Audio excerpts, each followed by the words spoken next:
Hey, so today we're going to be making white bread, Amish white bread from scratch, not with a bread machine, with your own hands. Um, but I wanted to jump on real quick beforehand because I wanted to tell you guys how easy it is.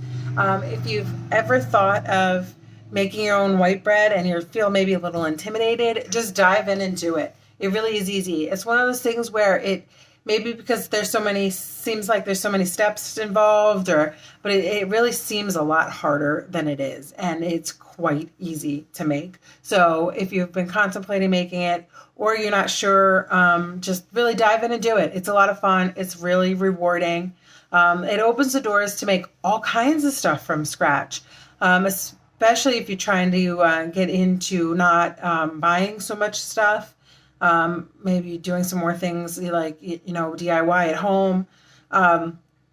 It opens the doors. I've been making my own Italian bread too. I've even doing my own pizza crust, and even my own butter, which I'm going to be doing a video on that too. Been doing our own butter. It's really a lot of fun, and it's really quite easy. So just dive in and do it, and follow me in this video. And at the end of the video too, I'm going to have some troubleshooting and some tips to help you out afterwards if you kind of found some issues while making your bread. Just super easy fixes to going forward. So just stick around, and we're going to just make some Amish white bread together. Okay, so to start, what you're going to do is you're going to get 2 cups of water. Warm water. And if you have one of these meat thermometers, it's really good to see how hot the water is, because for the yeast to activate, it has to be between 110 and 115 degrees. So if you have a meat thermometer, if not, regular lukewarm water, regular hot water should just be fine. If it is over 115, then it's going to kill the yeast. So you want to do 2 cups of warm water at about 110 to 115 degrees. Next, you're going to add in the sugar. And you're going to do 2/3 of a cup of sugar. Now you can do 1/3 of a cup of sugar and then substitute the other third for 2 tablespoons honey. I've done that before and it turns out fantastic. So let me get a spoon here. I'm going to stir that in, mix that up so the sugar is semi-dissolved in the water. Now sugar is food for yeast, so that's why you need to do this. Okay, now you're going to add in 2 packets of Active Dry Yeast. Just put them right in there, or it also amounts to 1.5 tablespoons of yeast. It's got to be Active Dry Yeast, not the instant yeast. It starts to smell. It's got a really unique smell to it, the yeast smell. You're going to let it sit here anywhere between 5 and 10 minutes until it starts getting foamy and bubbly, and I'll show you what that looks like. Because we have to activate the yeast first. If it does not get foamy and bubbly, it's because your yeast is dead, and you're going to have to get new yeast. So just let it sit here for a few minutes, and once it starts bubbling and getting foamy, we can go ahead and keep going. Okay, so as you can see, the yeast is foamy. So I'm going to go ahead and add the rest of the ingredients. So you're going to do 1.5 teaspoons of salt. And then you're going to do 1/4 cup of vegetable oil or canola oil. I use vegetable just because it's what I have. And you're going to start out by adding 2 cups of flour. Okay. And then you're going to mix this together. And you're going to mix it, and you're going to add a total of 5.5 to 6 cups of flour. But right now we're going to start with 2, and then we're going to slowly add the rest. And I'm going to end up doing about 5 cups of flour before I roll it out onto the counter and start kneading it with the extra flour. So you're going to stir that up. And then I'm going to add about another cup. Stir that in.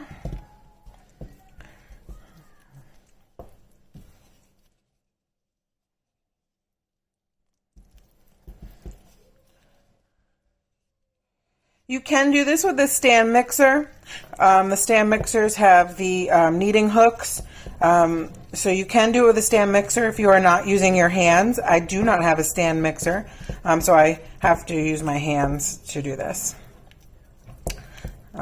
So I'm going to add the other cup, another cup. Okay, I'm going to mix this up, and I'm going to roll it out on the counter and add some more flour as I need it. So I'm going to go ahead and mix this up and roll it out on the counter. Okay, so I put it out on a floured surface. I think I added another cup and maybe a cup and a half of flour before I put it on the floured surface. So I put it on the surface here. It's kind of sticky still. It will be. I set my timer to 7 to 8 minutes for kneading. Now, if you are, I think it's only about 5 minutes or 6 or 7 minutes if you have a stand mixer. But this part is extremely important. In order to, what the kneading does is it releases the glutens in the bread. So it allows it to, the bread to have structure. So I used bread flour because bread flour is higher in protein. So it actually has more gluten in it. If you are using all-purpose flour, that is perfectly fine. It'll still turn out good. You just want to make sure you're kneading it properly. So in order to knead it, you're going to fold it towards you and push down. Fold it towards you and push down. It's going to be sticky again. It's going to start getting sticky. As you can see, it's sticking to my hand. You just take some more flour and you put it on the surface so it doesn't stick. And you want to make sure, set a timer if you're doing this by hand or even in the stand mixer. You want to do this properly and you want to do this for the proper amount of time, because this is the part that releases the glutens in the bread that makes it have its structure, makes it rise properly. So this is part of the process, is very important, and I will get into my troubleshooting at the end of the video, so you'll be able to see some troubleshooting. So we're going to be doing this for 7 to 8 minutes, and you'll notice the bread will be getting very smooth. So that's good. So as it gets sticky, just take a little bit of flour and just go ahead and keep kneading it in. Now I said we're using about 5.5 to 6 cups of flour. I added 5 cups before I put this, 5.5 cups, I'm sorry, when I put this bread on the counter. The other half of the cup is here because I want to make sure I don't use too much flour also, because using too much flour isn't good either. So make sure that I don't use more than we need. So go ahead and take a deep breath. Relax, use this as a little bit of a meditation time. 7 to 8 minutes is not very long, goes by pretty quick. And I will check back with you when this part is done. Okay, so I'm at the end of my kneading here. I only have about a couple seconds left on my timer. You will notice as you get to the end of kneading, your bread is a little harder to fold. And that's good because that means it's the glutens are getting nice and released. So your bread, your dough is nice and smooth now, which is really what you want. You're going to take a bowl that you have lined with the vegetable or canola oil, and then you put your dough in there, and then you just swish it around, get it coated in the oil. You're going to take a cling wrap and you are going to cover it and cling wrap. You're going to set it somewhere nice and warm, or the warmest spot that you have in your house. Who else hates cling wrap? This is horrible. Horrible, horrible. And then you're going to let it sit for 1 hour. It's going to rise and it's going to double in size. So you got an hour. You can do garden, laundry. You have 1 hour. Set the timer because you don't want to do it too much more than that. You don't want to over-rise it for the first time. So 1 hour. And wait. Okay, so I have about a minute before the bread is done rising for the first time. What you're going to do is you're going to take 2 loaf pans. These are 9 by 5 pans. You can also use, some of them are 8.5, I think by 4.5. But mine are 9 by 5. You're going to coat them. I use Pam, just regular Pam. So you can use whatever non-stick stuff that you want to use. It's fine. So I'll spray some Pam on them.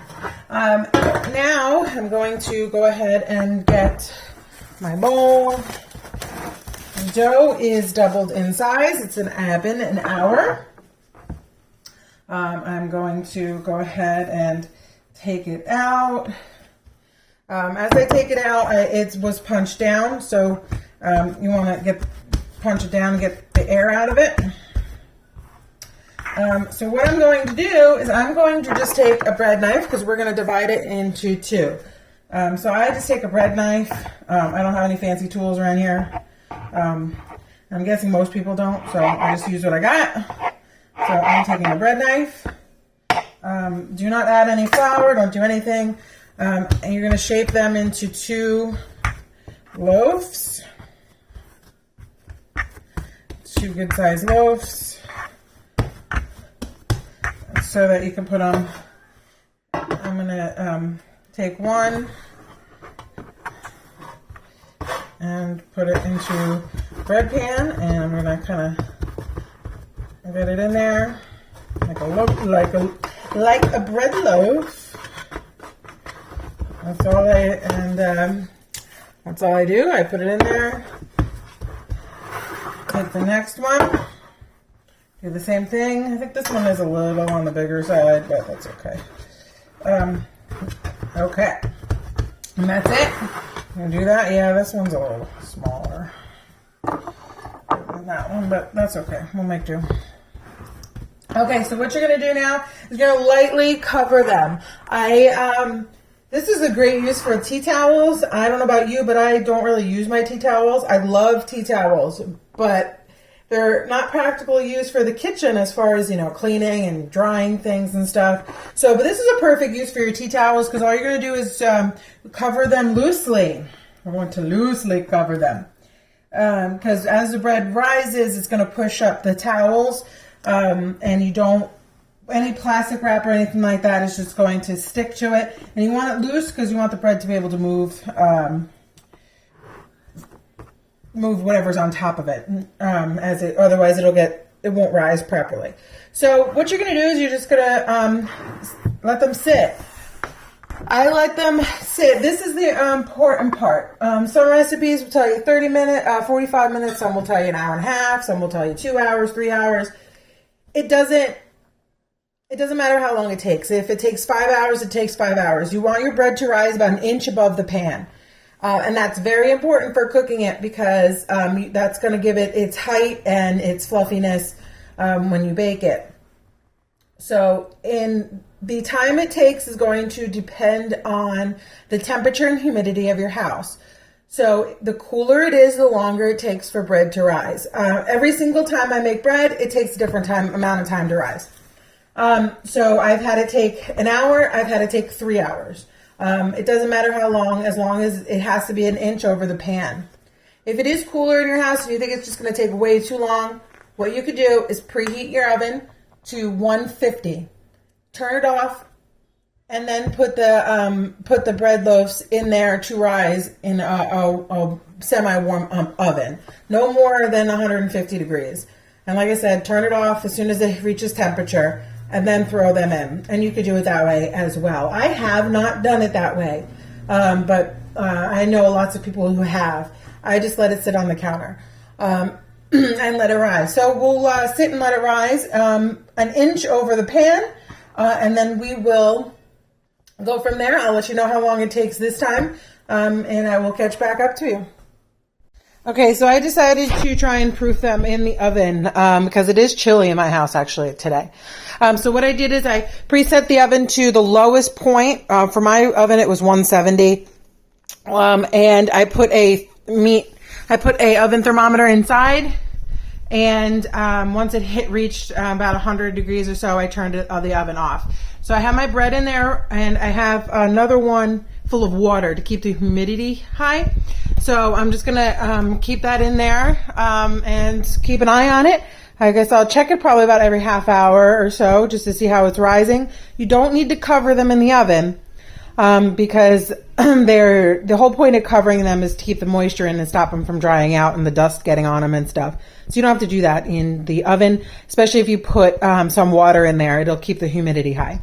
So I'm just going to keep an eye on them and see. And again, they have to be an inch over the pan, and we'll see what happens. So this is my first time proofing them in the oven. Too, I wanted to try it as a little bit of an experiment to see what would happen, see if it works. Because honestly, if it'll cut the time down, I would rather do that. We have, I have a 3-year-old. We have lots of stuff going on around here, so time is key to a lot of us. So we'll see how that works out. I'll keep you posted and let you know. Okay, so I had them proof in the oven this time. Proofing means rising. I had them rise in the oven. I set the oven to 170, turned it off. That's the lowest temperature it'll go. I turned it off, and now they are beautifully risen. Beautiful, beautiful, beautiful. Okay, so now you're ready to cook them. I preheated my oven to 350. I'm going to put them in and bake them between 28 and 30 minutes. My oven runs hot, so it usually takes just about 28 minutes for mine. So I'm going to go ahead and put these glorious bread into the oven and hit the timer for 28 minutes. 28 minutes. And we're going to see what they look like when they come out. Okay, so they are done. I'm going to turn everything off. I'm going to get them out of the oven. They are beautiful. If I can get them out of the oven. All right. Nice. Wow, look at them. All right, so what you're going to want to do now that they're done, how you want to let them cool is you want to take them out and place them on either parchment paper or drying rack. I put them on my tea towels. They pop right out, and you're just going to let them cool down. Just let them cool, nice and cool. And then what you're going to do is, sorry, I'm not prepared, but in order to keep them nice and soft and not hard, you could take a normal stick of butter and you just run it around along the top, and that makes it so that they stay, that the tops stay nice and soft and they don't get hard like Italian bread or French bread. Because this is sandwich bread, so you do want it to be nice and soft. So you can do that, and that's it. I highly recommend that you do not cut them until they are fully cooled. It could take an hour or two. I would let them sit here, cool down, and then you could slice them up. So as soon as it's ready to slice and put away in the bread bags, I will let you know and come back on, and you can watch me slice them and just see how beautiful they look. And voila! So let's just let them cool down a bit, and we will get right back to it.